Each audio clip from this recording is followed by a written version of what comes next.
करते। हाँ चलिए। आदिम तीर्थंकर प्रभु आदिनाथ मुनिनाथ, आदि व्याधि अगमग मिटे तुम पद में मम। चरण शरण है आपके तारण तरण जिहार, भव दर्दी तट तक ले चलो करुणा कर। बोली मंडी बामोरा के बड़े बाबा आदिम तीर्थंकर आदिनाथ भगवान की, 1008 श्री मूलनायक चंदा प्रभु भगवान की, संत शिरोमणि आचार्य गुरुवर विद्यासागर जी महामुनि राज की, परम पूज्य मुनि श्री 108 दुर्लभ सागर जी महाराज की, पूज्य मुनि श्री 108 निरंजन सागर जी महाराज की।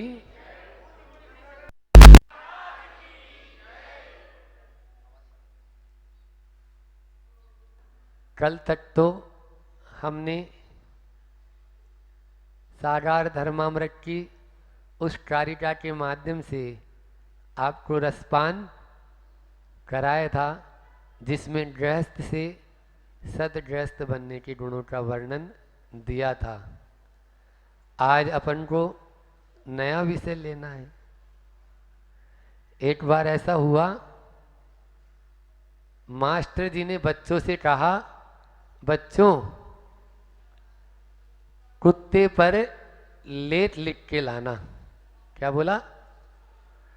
कुत्ते पर निबंध लेख लिख के लाना। सब बच्चे लाए, सबका निबंध चेक भी किया। जब जांचा तो एक बच्चा ऐसा था, उसने 1 वर्ष पूर्व भी उसके ही परिवार से एक दूसरा लेख और आया था। तो मास्टर जी को बहुत ही अचंभा हुआ कि सेम टू सेम ऐसा का ऐसा ही लेख इसका बड़ा भाई पिछले साल लेके आया, एक मात्रा और एक हलंत का भी फर्क नहीं है, क्या कारण है? उसने बच्चे से पूछ लिया, बेटा ऐसा का ऐसा ही लेख तेरा बड़ा भाई पिछले साल लिख के लाया था, क्या कारण है? वैसा का वैसे लेख तुमने लिख दिया। बोले सुनो सर, कुत्ता वही है तो लेख दूसरा कैसे आएगा? हम सब उसी पर लेख लिख रहे हैं। वही धर्म की जब चर्चा आएगी तो संसार, शरीर और भोग, इनसे हटाने की, निर्विण्ण होने की ही बात कही जाएगी। इसलिए आप ऐसा न समझे, लेख भले ही वही है लेकिन उसमें भी नया नयापन आपको दे दिया जाएगा। आज से अपन एक नई श्रृंखला शुरू करते हैं, जिसमें जो बहुत ही हर श्रावक, हर व्रती और हर किसी के लिए, क्योंकि अभी वर्तमान में बहुत स्ट्रगल है, इतने स्ट्रगल है, तनाव है, टेंशन है, बात बात पर व्यक्ति तनावग्रस्त हो जाता है। उन तनावों से बचने के लिए हमारे आचार्यों ने हजारों वर्ष पूर्व कुछ टिप्स दिए हैं। आज हम भी आपको वही टिप्स देना चाह रहे हैं। बचना चाहते हो ना? बात बात पे रोज प्रतिदिन कोई न कोई सूचना मिलती है तो हमें टेंशन हो जाता है, तनाव हो जाता है। उन्हीं से बचने के लिए आज यह रामबाण औषधि है, आप लोग उपयोग में लेंगे तो। आप लोगों ने भावना का नाम सुना होगा, तो आज से हम, वैसे भी श्रावण मास के लगभग 12-13 दिन ही बचे हैं, तो हमने सोचा क्यों न 16 कारण आने से पहले 12 भावना का चिंतन कर लिया जाए।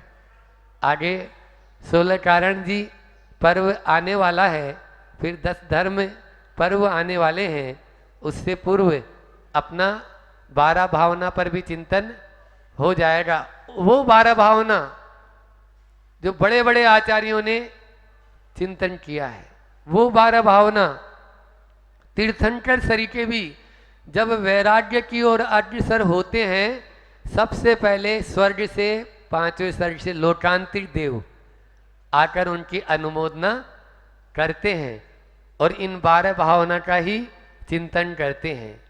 इसलिए यदि मजबूत बनना है, यदि आपको चाहे संसार मार्ग हो चाहे मोक्ष मार्ग हो, इसमें आपको आगे बढ़ना है, तो प्रतिपल इन 12 भावनाओं का चिंतन करना चाहिए। भावना तो कई तरह की होती है, मेरी भावना भी होती है, तेरी भावना भी होती है, ठीक है ना। 16 कारण भावना है और अन्य अन्य भी, वैराग्य भावना है, समाधि भावना है। इनका चिंतन अपन को समय समय पर, अपन इस पर भी बोलेंगे। आज से अपन उन 12 भावनाओं को का विषय लेते हैं। एक एक भावना प्रतिदिन उस पर चिंतन करें, अमल करें। यहाँ से जाने के बाद भी उस पर आप एक बार अंतर मंथन करें तो निश्चित रूप से आप स्वयं जानेंगे कि मैं कहाँ गलत हूँ, कहाँ सही हूँ। जिस प्रकार से आयुर्वेदिक और होम्योपैथिक ये चिकित्सा प्रणाली होती है, आयुर्वेद में पुट दिया जाता है ना, सहस्त्र पुटी, है ना, शतपुटी, इस तरह से उसकी पोटेंसी बढ़ाई जाती है। और इसमें पोटेंसी बोलते हैं एलोपैथी में या होम्योपैथी में। तो इनमें जैसे 500 mg है ना, 100 mg ऐसा बोलते ना। तो ये क्या है, ये उसमें शक्ति, अनुभाग शक्ति, तो भावना जैसी होगी वैसा ही काम होगा। आपको उसमें पोटेंसी देना है, आपको उसमें, क्योंकि सत्य कहा है भावना भवनाशनी होती है। यदि भव का, और भव विकासनी भी होती है। क्या बोला मैंने, भावना भवनाशनी भी है और भव का विकास करने वाली भी है। आप कौन सी भावना भाना चाहते हो, भव का नाश करने वाला या भव का विकास करने वाला? भव का विकास करने वाला नहीं, भव नाश नहीं भाना है। विकास में तो फिर और ज्यादा संसार बढ़ता ही चला जाएगा। तो संसार को समेटना है, नहीं समेटना है, बोलो। जैसे गुरुवार के दिन कल यहाँ हाट लगेगा, बहुत सारे लोग आएंगे, तो शाम के समय अपनी दुकान समेटते कि नहीं समेटते? ऐसा थोड़ी है कि वो बिखेरे ही रहता है, बोलो। प्रतिदिन आप लोग अपनी दुकान के बाहर सारा सामान निकालते हैं, तो शाम को फिर समेटना होता है। क्यों समेटना होता है? क्योंकि अब विश्राम करना है मुझको। इसी तरह से यदि जीवन के इस, यानी जो है ना, हाट में भी यदि आप विश्राम चाहते हो तो अपने संसार को समेटने का पुरुषार्थ करो, संसार को बढ़ाने का नहीं। इसलिए भावना भव नाशनी होनी चाहिए, भव विकासनी नहीं। अनुप्रेक्षा भी बोलते हैं इसको, मुहुर मुहुर चिंतनम अनुप्रेक्षा, बार बार चिंतन करते हैं, उसको अनुप्रेक्षा कहते हैं। एक बार में नहीं होगा, बार बार प्रतिदिन। देखो जो तीर्थंकर सरीके हैं, तो वैराग्य में उनके भाव कदम आगे बढ़े हैं, तो अनुमोदना करने भी सीधे लोकांतिक देव स्वर्ग से आ रहे नहीं आ रहे। इसी तरह से यदि अच्छे भाव बनते हैं, शुभ भाव और अशुभ भाव, शुभ भावों से हम इस भव का नाश कर सकते हैं, अशुभ भावों से इस भव का विकास कर सकते हैं।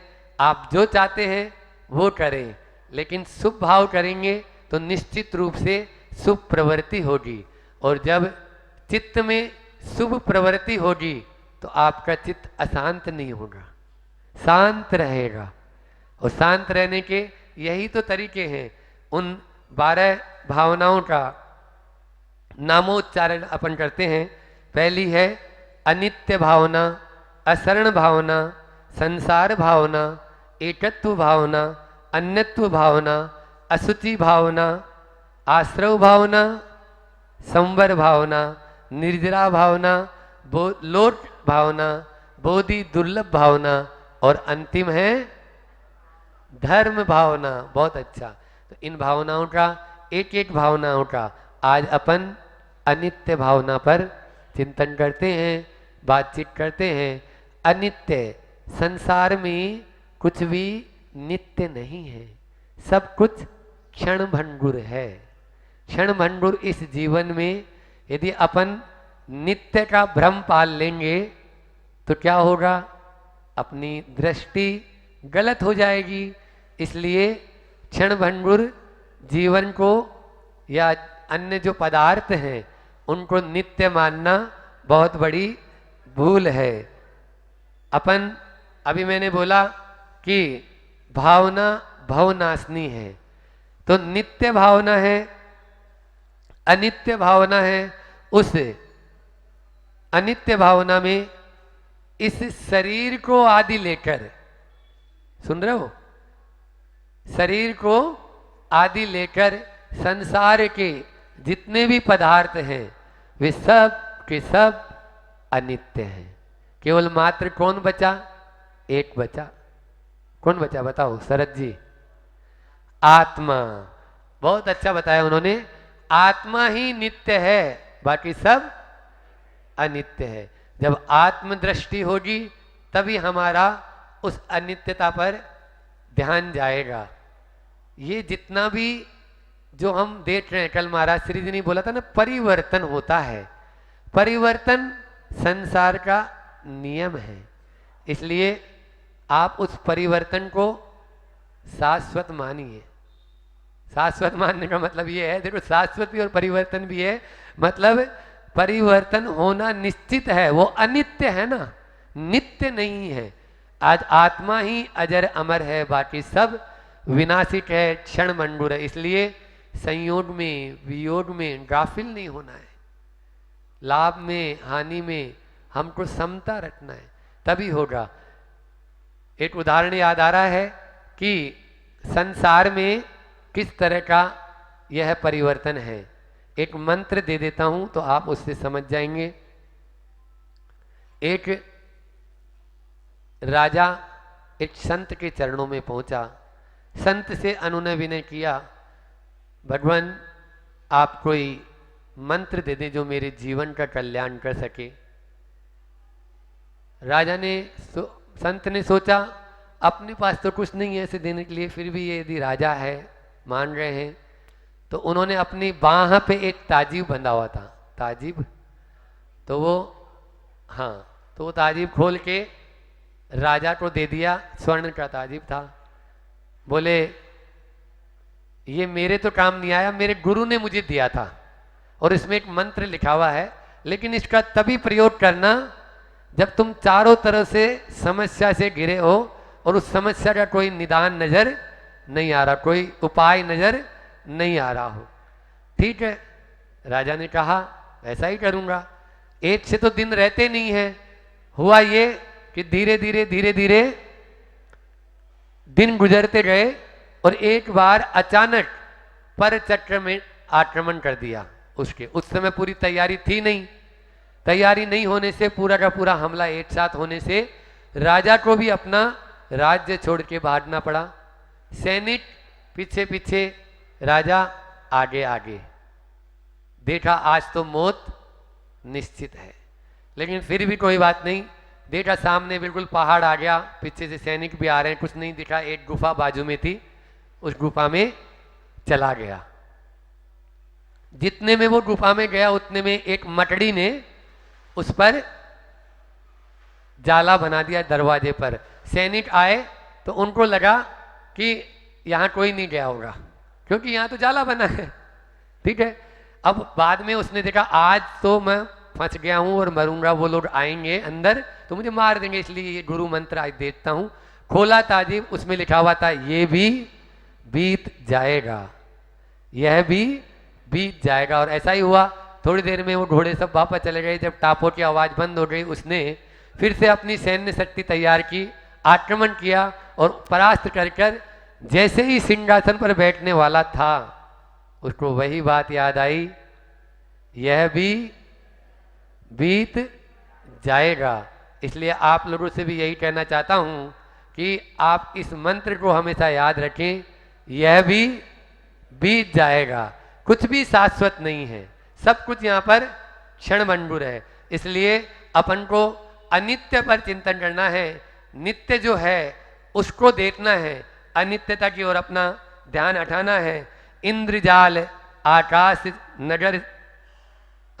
नगर सम जग संपत्ति सारी, अथिर रूप संसार विचारो सब नर और नारी।